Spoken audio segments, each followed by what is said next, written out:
अर्थमंत्र्यांना तुम्ही सांगू शकता, आम्ही आमच्या पद्धतीने 100% आम्ही पाठपुरावा करतो त्याच्यामध्ये. पण दुसरा एक सेकंड दुसरा पर्याय असा आहे, आपली बँकिंग सिस्टीम त्याला पुढे जाऊन काय अल्टरनेटिव्ह आपल्याकडे उपलब्ध होईल का ह्याची आमच्या प्रोव्हिजन करून ठेवलेलं आहे. उद्या एखाद्याला पहिली गोष्ट काय की सरकारकडनं सांगितलं जातं की जे छोटे उद्योजक आहेत त्यांना उभारण्यासाठी बँकेनं दरवर्षी 200 फाईल मंजूर केल्या आहेत. किती शेतकरी कर्ज जात आहे. आज गाव पातळीवरची जी विविध कार्यकारी सहकारी सोसायटी आहे ती जिल्हा बँकेच्या माध्यमातून कर्ज वाटप करते. ज्या ज्या ठिकाणी जिल्हा बँका चांगल्या पद्धतीने कार्यक्षम आहे त्या जिल्हा बँकांचं कर्ज वाटपाचं प्रमाण जर बघितलं तर अतिशय चांगलं आहे. काही ठिकाणी काही बँका अडचणीत आहेत. त्यात आमची माझी स्वतःची नाशिक जिल्हा मध्यवर्ती सहकारी बँक आहे जिच्याकडे गेली 7 वर्ष शेतकऱ्यांना कर्ज वाटपच नाही. फार क्वचित आता टेक्निकल अडचण तुम्हाला सांगतो, मी त्या फील्डमध्ये काम करतो म्हणून गाव पातळीवरती 10-20 लाख रुपयाचं जरी कर्ज विविध कार्यकारी सोसायटीकडनं घेतलं तर साध्या पत्रावरती तुमच्या बोजा चढवला जातो. साध्या पत्रावरती तुमचा बोजा उतरवला जातो. नॅशनलाइज बँकेकडनं तुम्ही 1 लाख रुपयापेक्षा जास्त कर्ज घेतलं तर तुम्हाला स्टॅम्प ड्युटी भरून मॉर्गेज करायला लागतं आणि कर्ज घ्यावं लागतं आणि ती स्टॅम्प ड्युटीच्याच माध्यमातून तुम्हाला मॉर्गेज कॅन्सल करावं लागतं. हा शेतकऱ्यांचा आर्थिक लॉस होतो. नॅशनलाइज बँका शेतकऱ्यांना कर्ज देण्याचं प्रमाण कमी आहे हे वास्तव आहे. पण नॅशनलाइज बँकांसाठी जे प्रपोजल द्यावं लागतं साधारणतः तो एक प्रोजेक्ट रिपोर्ट बनवायला लागतो की बाबा तुम्ही काय पैसे घेणार आहात, कशा पद्धतीने खर्च करणार आहात, उद्योग व्यवसाय कसा करणार आहे आणि उद्योग व्यवसायात करून तुम्ही ह्या बँकेचं कर्ज कसं फेडणार आहे. आता ह्या सगळ्या प्रक्रियेसाठी या सगळ्या प्रक्रिया शेतकऱ्यांपर्यंत बऱ्यापैकी ग्रामीण भागात माहीत नाहीत. त्यामुळे शेतकरी तिकडे जात नाही. पण जे हुशार शेतकरी आहेत किंवा शिकलेली मंडळी आहेत ज्यांना थोडं आर्थिक माहिती आहे ती मंडळी नॅशनल बँकांकडनं घेते. पण जर असा तुमचा मुद्दा असेल की खरोखर नॅशनलाइज बँका शेतकऱ्यांना कमी प्रमाणात कर्ज देतात तर निश्चितपणानं आम्ही या प्रकरणामध्ये लक्ष घालू. त्या जिल्ह्यातल्या ज्या लीड बँका आहेत तर त्या बँकांशी आम्ही पत्रव्यवहार करू. प्रसंगी त्यांच्याबरोबर मीटिंग घेऊन जास्तीत जास्त शेतकऱ्यांना नॅशनलाइज बँकेच्या माध्यमातून कसं कर्ज उपलब्ध करून देता येईल आणि शेतकऱ्यांना मदत करता येईल यासाठी महासंघ निश्चितपणाने पुढाकार घेईल. जे मोठे मोठे उद्योजक आहेत यांना तुमचा सपोर्ट कसा राहील? मोठे उद्योजक नाही, आता बेसिकली कसं आहे की मोठ्या उद्योजकांना महासंघाच्या माध्यमातून मदतीची गरज आहे असं चित्रच आज नाही. लक्षात घ्या, जो तुमच्यासारख्या खेडेगावातला एखादा तरुण पुढे येतो आहे आणि त्याला एक 4-5 लाख रुपयामध्ये त्याला उद्योग करायचा आहे तर त्याला आम्हाला घडवणं अधिक महत्वाचं वाटतं. याचं कारण असं आहे की त्याची पहिल्यांदा मानसिकता बदलणं, तो जो उद्योग करतोय त्या उद्योगाबद्दलची त्याला माहिती देणं, त्याबद्दलचं जे काही टेक्निकल सपोर्ट आहे तो टेक्निकल सपोर्ट त्याला देणं, त्या उद्योगासाठी भविष्यामध्ये किती संधी आहे याबद्दलची माहिती देणं आणि मग त्याला तो व्यवसाय करण्यासाठी प्रवृत्त करून तो व्यवसाय त्याला त्यासाठी किती फिजिबल आहे हे त्याला समजावून सांगून मग त्याला करणं. आज कसं आहे की कुणीतरी कर्ज देत आहे. आता मी माझं स्वतःचं उदाहरण सांगतो. मी नाशिक सारख्या भागामध्ये भारतातला सगळ्यात मोठा गोट फार्म मी सुरू केला होता 1000 बकऱ्यांचा. मी जेव्हा मला सबसिडी मिळते म्हणून मी प्रोजेक्ट करायचा विचार केला त्यावरती मी काम करायला सुरुवात केली. पण तेव्हा प्रॅक्टिकली जेव्हा माझ्या लक्षात आलं की यामध्ये अडचणी काय आहेत, आज ठीक आहे माझी जमीन आहे, मी तारण देतो, जमिनीवरती बोजा चढवतो, कर्ज घेतो, पण प्रॅक्टिकली त्या कर्जामध्ये माझा प्रोजेक्ट होणार आहे का, त्यामध्ये सक्सेस होण्यासाठी मला काय स्वतःमध्ये काय बदल केले पाहिजे, किती वेळ त्या प्रोजेक्टला दिला पाहिजे, त्या प्रोजेक्टमध्ये संधी काय काय आहे, त्याच्यामध्ये धोके काय काय आहे, जोपर्यंत मला कळाले नाही तोपर्यंत मी त्या प्रोजेक्टमध्ये सक्सेस होऊ शकलो नाही. मी जेव्हा सक्सेस झालो, रुटीनला आलं, मध्ये करोना आला, त्यामध्ये मी बर्बाद झालो. मी जमीन विकून कर्ज भरलं, हे वास्तव आहे. आता हे सगळ्या शेतकऱ्यांना नाही शक्य होणार आहे. त्यामुळे व्यवसाय करताना सुद्धा त्या व्यवसायातले धोके, अडी अडचणी याचा देखील अभ्यास करायला लागणार आहे. आणि उद्योगाला प्रोत्साहन मिळावं, उद्योगाला मिळावं, महिलांनी वेगवेगळे महामंडळ असतात त्याच्या संतांच्या नावाने महामंडळ करण्याचं काम चालू आहे. पण ते जाऊन बघितलं काही ना लाभ नाही. कर्जाच्या अटी जाचक आहे. 1 लाखाचं कर्ज घ्या त्या ओढूची महामंडळाचं गहाण कर्तव्य 1 लाख या योजनाही सक्सेस नाही. सक्सेस म्हणजे अडचण आहे. तुमची काय अपेक्षा की कुठल्याही प्रकारचं कागदपत्र गहाण न करता कर्ज द्यावं. येस, आज तुम्ही जे म्हणता, मुख्यमंत्री एकनाथरावजी शिंदे साहेब मुख्यमंत्री झाल्यानंतर महाराष्ट्रातल्या 3 लाख महिला बचत गटांना गाव पातळीवरती शालेय मुलांचं गणवेश शिवण्याचं काम मिळालं. पूर्वी जे कुठला तरी एखादा ठेकेदार राज्यभराचा कॉन्ट्रॅक्ट घ्यायचा आणि तो कुठेतरी कपडे शिवून आणायचा आणि तो बंडल बांधून त्या त्या जिल्ह्याला त्या त्या तालुक्याला त्या पाठवायचा आणि मग त्या गावामध्ये ते कपडे पोहोचायचे.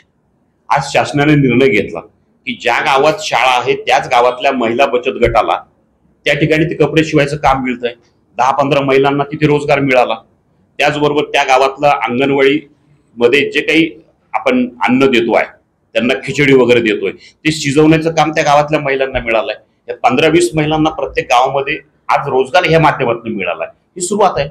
100% प्रत्येक महामंडळाच्या कामकाजामध्ये किंवा कुठल्या तरी योजनेमध्ये अडचणी येणार आहे, त्रुटी येणार आहे, तर त्या त्रुटी लक्षात जशा येतील तशा ते दुरुस्त केल्या जातील.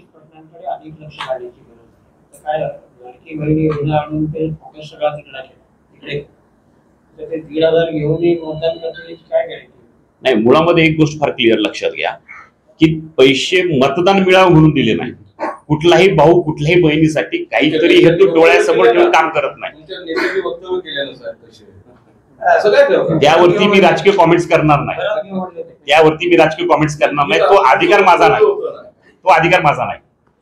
किती तुम्ही महाविद्यालय आणि किती विद्यापीठात तुम्ही भेटी दिल्या? महाविद्यालयांमध्ये आम्ही काय केलंय की उद्योजकता विकास हा घेऊन आम्ही बऱ्याचशा शाळांमध्ये पत्र दिलेली आहे. आता ही जी सुरुवात आहे उद्योजक घडवण्याची, ही आपल्याला शाळा कॉलेज पासून चालू करायची आहे. अवेअरनेस पहिला एक छोटासा तुमचा मुद्दा क्लिअर करतो मोठ्या उद्योजकांचा. मोठ्या उद्योजकांसाठी महासंघाची भूमिका ही असेल की मोठ्या उद्योजकांना जी स्किल्ड मॅन पॉवर लागते चांगली, ते पुरवण्याचं काम आम्ही करणार आहोत.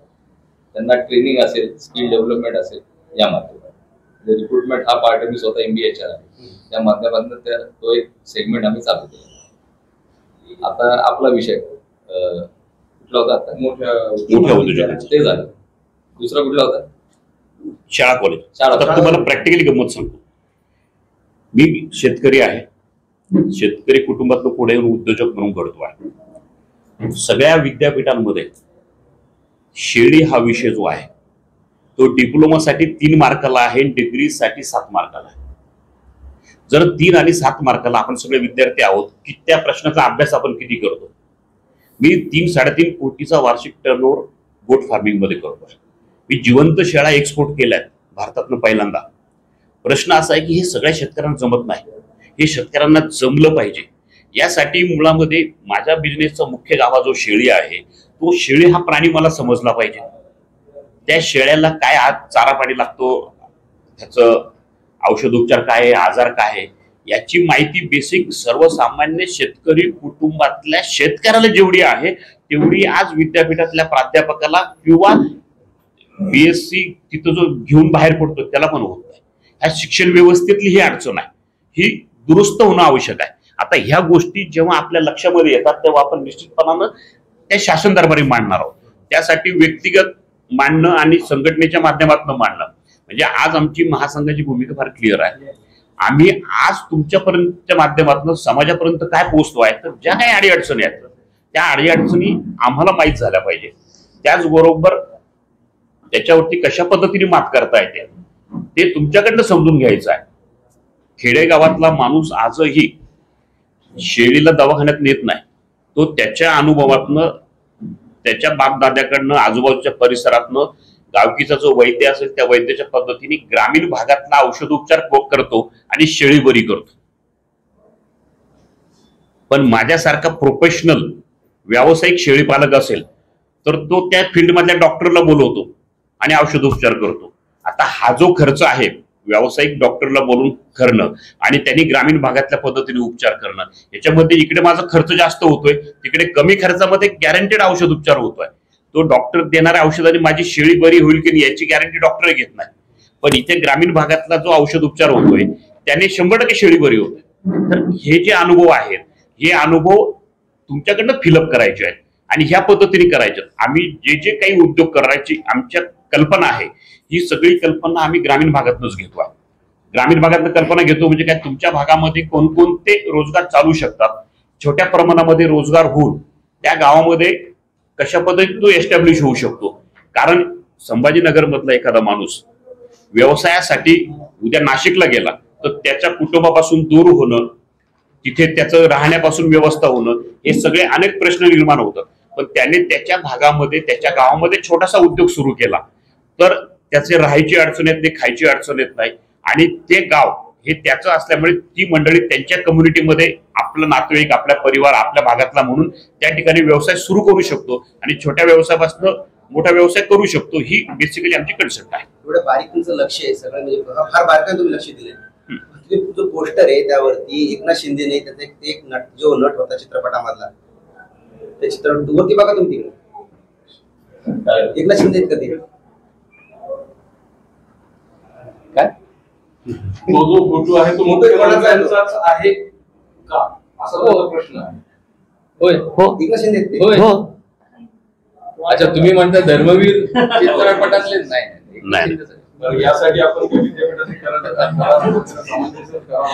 100% आम्हाला जिथे जिथे असं वाटेल की करार करण्याची आवश्यकता आहे, आम्ही प्रपोजल देऊन त्या माध्यमातून आमचं शिष्टमंडळ तिथे जाईल आणि कागदपत्रे सगळी पूर्ण करणार. शिवसेना संलग्नित अखिल भारतीय शिवउद्योग सहकार सेना महासंघ हा सहकार आणि उद्योग क्षेत्रामध्ये काम करणारा महासंघ आहे, जो माननीय मुख्यमंत्री एकनाथजी शिंदे साहेब यांच्या मार्गदर्शनाखाली, नेतृत्वाखाली काम करतोय. आम्ही महाराष्ट्रातल्या वेगवेगळ्या भागामध्ये जाऊन त्या ठिकाणी उद्योग आणि सहकार क्षेत्रातल्या ज्या ज्या काही अडचणी आहेत त्या अडचणी समजून घेतो आहोत. त्याचबरोबर त्या अडचणींवरती मात करण्यासाठी शासकीय योजनांचा लाभ आपल्याला कसा मिळवून देता येईल त्याचा विचार करत आहोत. त्या योजनांचा लाभ मिळण्यासाठी सर्वसामान्य महिला असतील, बेरोजगार युवक असतील, सुशिक्षित बेरोजगार असतील, शेतकरी फार्मर प्रोड्युसर कंपनी असतील, बेरोजगारांच्या सहकारी संस्था असतील, या सगळ्यांकडे जाऊन त्यांच्या अडीअडचणी समजून घेतोय. योजनांचा लाभ मिळताना त्यांना काय अडचणी येतात ते समजून घेतोय आणि ह्या अडचणींवरती मात करण्यासाठी शासन स्तरावरती काय बदल केले पाहिजेत, काय सूचना केल्या पाहिजेत याच्या संदर्भात आम्ही त्या लोकांशी चर्चा करत आहोत. आम्ही या पद्धतीने संपूर्ण महाराष्ट्रातील आमचा दौरा संपल्यानंतर माननीय मुख्यमंत्री महोदय, दोन्ही उपमुख्यमंत्री महोदय, उद्योग मंत्री आणि सहकार मंत्री यांची भेट घेऊन त्यांच्या कार्यक्षेत्रामध्ये काय काय बदल करायला हवेत याबाबतच्या सूचना करणार आहोत. एकीकडे हे सूचनाचं काम करत असताना त्या भागात स्थानिक पातळीवरती कोणकोणत्या व्यवसायांची गरज आहे, कोणकोणत्या व्यवसायाला संधी आहे याचा अभ्यास करून त्या भागामध्ये ते उद्योग कसे सुरू होतील याबाबत शासनाला विनंती करणार आहोत. आणि ज्यांचे कुणाचे उद्योग आता सुरू आहेत त्यांना शासनाकडनं काय मदत अपेक्षित आहे, ती मदत शासनाकडनं कशी मिळवून देता येईल त्यासाठी आम्ही प्रयत्न करणार आहोत. ज्यांना शासकीय पातळीवरती मदत मिळणार नाहीये, ती मदत करता येणार नाहीये, अशा लोकांना वेगवेगळ्या कंपन्यांच्या माध्यमातून सीआर फंड असेल, फॉरेन फंडिंग असेल किंवा इतर खाजगी इतर ज्या काही वेगवेगळ्या वित्तीय संस्था आहेत त्या माध्यमातून त्यांना काय मदत करता येईल याच्यावरती काम करणार आहोत. त्याचबरोबर ज्यांचे कुणाचे उद्योग आज आहे त्या सगळ्या लोकांना ब्रँडिंग कसं करता येईल, वेगवेगळ्या ठिकाणी आपलं बिझनेस वाढवण्यासाठी काय मदत करता येईल याच्यावरती हा महासंघ काम करणार आहे. या सर्वात तुम्ही आढावा घेणार आहे, आढावा घेऊन तुम्ही बैठक करणार आहात? हो, मुख्यमंत्री असतील, दोन्ही उपमुख्यमंत्री असतील, सहकार मंत्री असतील, उद्योग मंत्री असतील, यांना त्यांच्या क्षेत्रातील उद्योग मंत्र्यांना उद्योग क्षेत्रातील, सहकार मंडळी सहकार क्षेत्रातल्या मंत्र्यांबद्दल त्यांना माहिती देणार आहोत. आणि ह्या दोन्ही मंत्र्यांना जे काही आम्ही प्रस्ताव दिले ते दोन्ही उपमुख्यमंत्री आणि मुख्यमंत्र्यांना प्रस्ताव देणार आहोत आणि त्यांना विनंती करणार आहोत की ह्या पाचही मंत्र्यांसोबत एकत्रित महासंघाची आणि त्यांची बैठक घ्यावी. ग्रामीण भागातून आम्हाला जो फीडबॅक आलेला आहे त्या फीडबॅकवरती चर्चा करावी आणि जी सूचना शासन पातळीवरती स्वीकारणं शक्य असेल ते शासन पातळीवरती स्वीकारावं आणि ह्या उद्योजकांच्या पाठीशी शासनाने खंबीरपणानं उभं राहावं. मुळामध्ये 1996 साली हा महासंघ सुरू झाला. मधल्या काळामध्ये त्या महासंघाचं कामकाज पूर्णतः थंडावलं होतं, पण शिंदे साहेब मुख्यमंत्री झाल्यानंतर शिवसेना पक्षाशी ह्या महासंघाने काम पुन्हा सुरू केलंय आणि साधारणतः 8 महिन्यापूर्वी आम्ही हा महासंघ नोंदणीकृत करून माननीय शिंदे साहेबांच्या शिवसेनेशी हा संलग्न केलेला आहे आणि गेली 8 महिने आम्ही महाराष्ट्रामध्ये काम करत आहोत.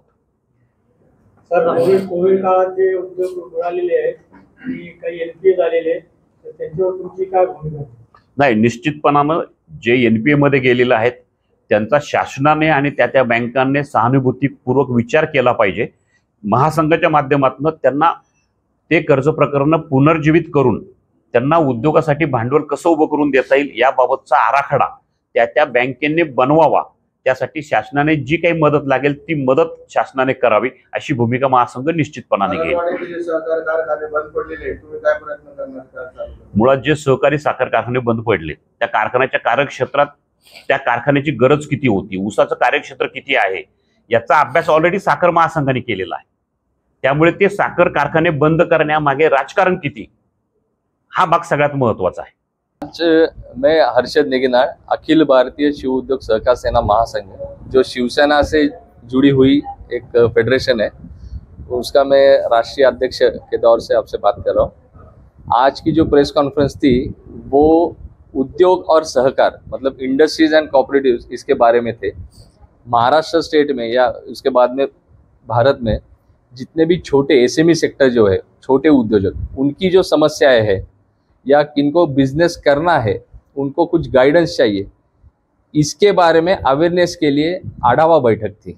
जो हमारे पदाधिकारी है मराठवाड़े के, उनके माध्यम से हमें गवर्नमेंट की जो स्कीम्स है उद्योजकों के लिए वो किस तरीके से उनके पास पहुंच जा सकती है, उस बारे में हमारी मीटिंग थी, प्रेस कॉन्फ्रेंस थी. क्या मुद्दों पर चर्चा हुई और क्या मुद्दे आगे आपने मुख्यमंत्री के सामने रखे? अभी उनकी जो समस्याएं हैं, छोटे उद्योजक जी समस्या, उनके फाइनेंस के रिलेटेड हो, मार्केटिंग हो या जो भी हो टेक्निकल, वो समस्या हम जान के हम लोग महासंघ के माध्यम से मुख्यमंत्री साहब या उनके जो मंत्री महोदय, उद्योग मंत्री जी हो या कोऑपरेटिव मिनिस्टर हो, उनके पास हम लोग पहुंचाने जा रहे हैं.